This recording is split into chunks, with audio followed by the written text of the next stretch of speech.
Hi, English 2306 students, it's Dr. Murray.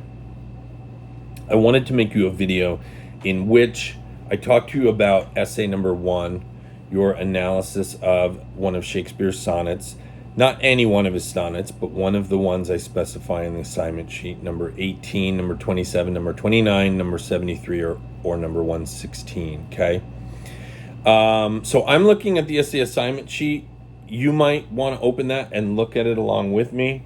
The other document that I'm going to refer to is my fragmentary, but nevertheless, I believe potentially helpful example essay in which I write part of an analysis of Shakespeare's Sonnet 65. I intentionally didn't finish it, partly because I didn't want to write a conclusion, because I don't want to do the thinking for you, kind of, even though, you know, I'm sort of showing you a little bit what to do in the introduction in a way that I could have withheld, but I decided to be generous about that, but let you grapple a little more with the conclusion, okay? So have those potentially opened, and let's go through some of the important things you need to do. And I got to go quickly because there's a lot to cover, but here's what I'll say first. Read this assignment sheet carefully, thoroughly. I hope you already have, but if you haven't, certainly do it ASAP. You'll also see that I have different parts of it highlighted, you know, or bold, in bold face, indicating these things are particularly important, okay? You can see particularly important is the due date and time, etc. in paragraph 1.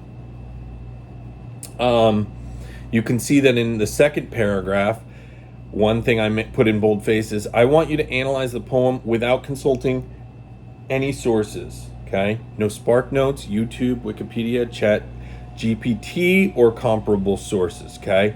So the only source that should be on your MLA Works Cited page for this essay is the poem itself, okay? I'm not asking you to consult other sources. Now, Chat GPT is AI, and so you don't want to use AI in the sense of saying, hey, Chat GPT, what is Shakespeare's Sonnet 18 about? Don't do that, okay? And I'll tell you further in a bit, like what happens if you do. But I would also say you've got to avoid AI also in terms of you can't use Grammarly, okay, to write this essay. You can't use the function that some people have in Word where it automatically fixes your grammar for you, or where it shows you what's wrong with your grammar and you just click a button and it fixes it. That's AI, okay? It will get flagged by Turnitin when you upload your essay in Canvas, okay? And if you have significant AI content in your paper, you will fail, okay? Got to steer clear of it. No AI at all, okay? And I don't want to encounter plagiarism either, which would be, you know, what would come out of using Spark Notes, YouTube, Wikipedia, or any of those places to figure out what these poems are about. The whole task here is to figure it out yourself. Now, looking up words, that's different. That's fine. And you don't need to cite a dictionary when you look up words, okay? You do have to remember that when you look up words, it's going to probably tell you definitions that are of our time. And sometimes the way the words are used in the poem will, you know, be of another time, okay? So I would say you can use a dictionary. You can also Google. Like here's a word that Shakespeare uses sometimes. He'll say, my bootless cries. Well, that is not a word we use very often. I think if you just looked up bootless in a dictionary, it would probably be there. But it's okay with me also if you just Google or just say, what does the word bootless mean? And Google that or something. And that will not just be a definition, but it will probably be, you know, a little bit of the historical context, since we don't use that word anymore. All of that is fine, but just not what is Shakespeare's Sonnet 18 about. Don't do that, or any of the other numbers, okay? And then I also say, if you then just find, hey, this sonnet I'm looking at is just too hard, I can't figure out what it's about, that's when I say you might want to consider writing about sonnet 27, because I think it's more straightforward. It's a little easier to understand. Maybe there's even a little less metaphor. It's a little more literal. Um, don't be embarrassed that you go, if for instance you decide you want to write about that poem, because just, don't go like, oh, he said it's the easiest, so he's not going to respect that I chose that poem, I should choose a harder one. Choose any one of the ones that I indicated, and you're fine. Okay. So what next? MLA formatting and citation. You've taken English 1301 and 1302, I assume, and so you should know how to put your essay in MLA format. You have these links in Helpful Writing Links to Purdue OWL that has the rules of MLA formatting. You're responsible for them, so go look there if you need to. Now, one help is, if you do look at my example essay, I put it in MLA format, so it's going to show you roughly what it should look like with regard to margins, with regard to the information in the upper left-hand corner on the first page, and then of course that information does not appear on the second page. We're talking about in the upper left-hand corner. In the upper right-hand corner, you need your last name and page number, which is called header and page number, and that appears on every page. Okay.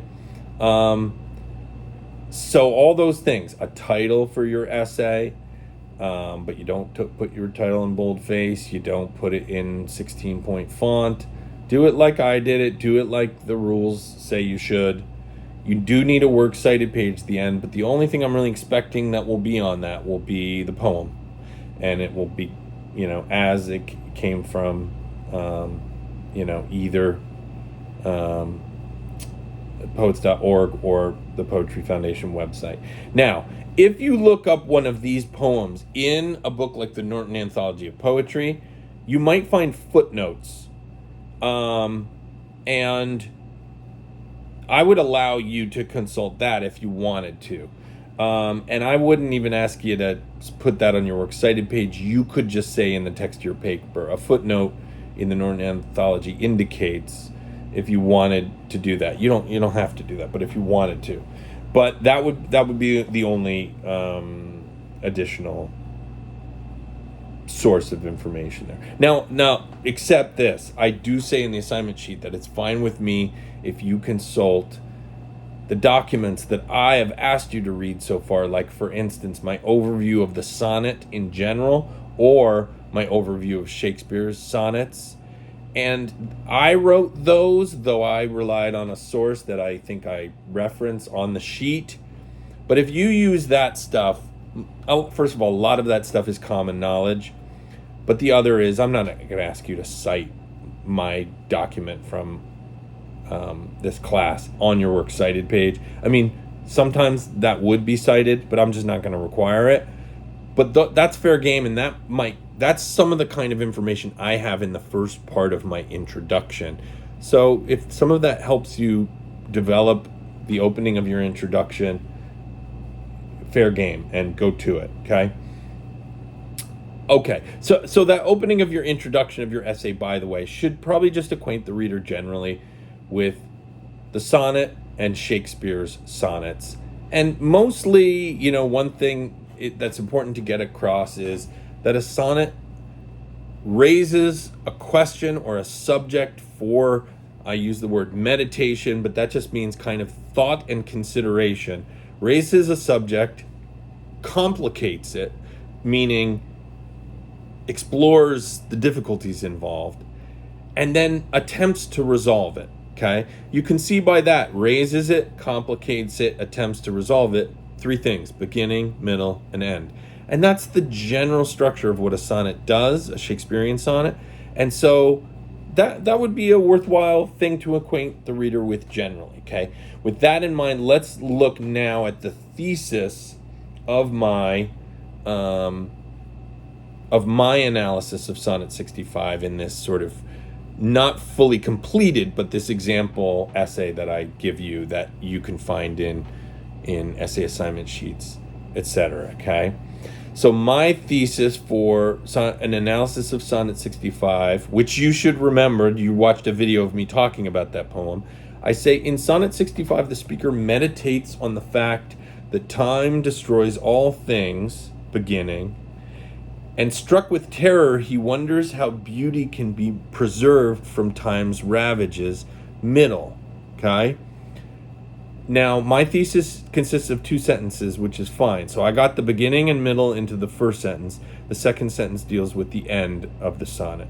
Ultimately, he, meaning the speaker of the poem, decides that there is only one place that beauty can potentially be protected from time's onslaught, in the lines of his immortal poem. Now, I use the word potentially there because he says, if this miracle have might. He's not positive that it does, but he's saying if it does, my love may still shine bright. So that's why I had to consider, how do I say that he's not saying his poem will preserve beauty against time's onslaught, but maybe it will. That's a possibility. Because otherwise he had said there's no way to hold the swift foot of advancing time back.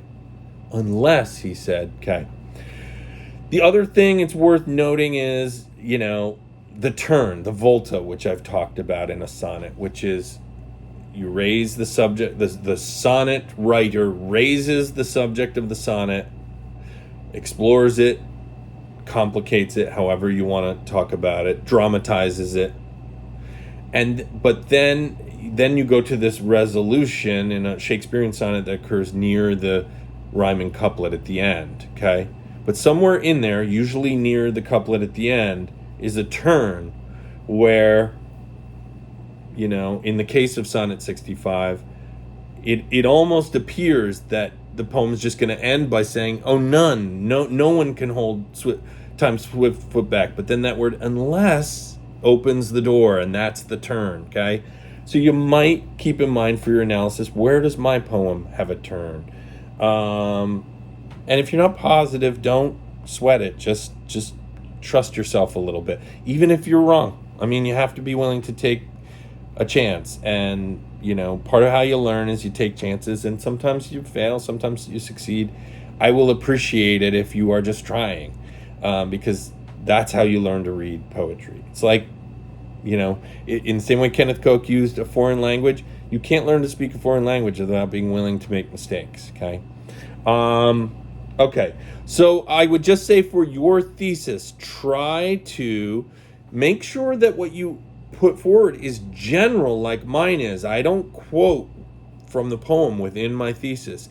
I'm making generalizations about this poem, but I'm also being explicit enough that I'm going, the beginning is about this, the middle's about this, and the end is about this. I don't say those words, but it's implied by the way I phrase it. And because I have those 3 parts, it allows me to explore one in an initial body paragraph, another in a second, and the last one in the third. And then you'll have your conclusion at the end, and there's your essay, okay? And likewise, the 3 parts of your thesis could translate into topic sentence 1 for your first body paragraph, topic sentence 2 for your second body paragraph, topic sentence 3 for your first body paragraph. And topic sentence, as I hope you were taught in some of your composition classes, is a general statement. It's a general claim you're making that then you'll say, and here's what it looks like in my first body paragraph. Sonnet 65 begins by listing things begins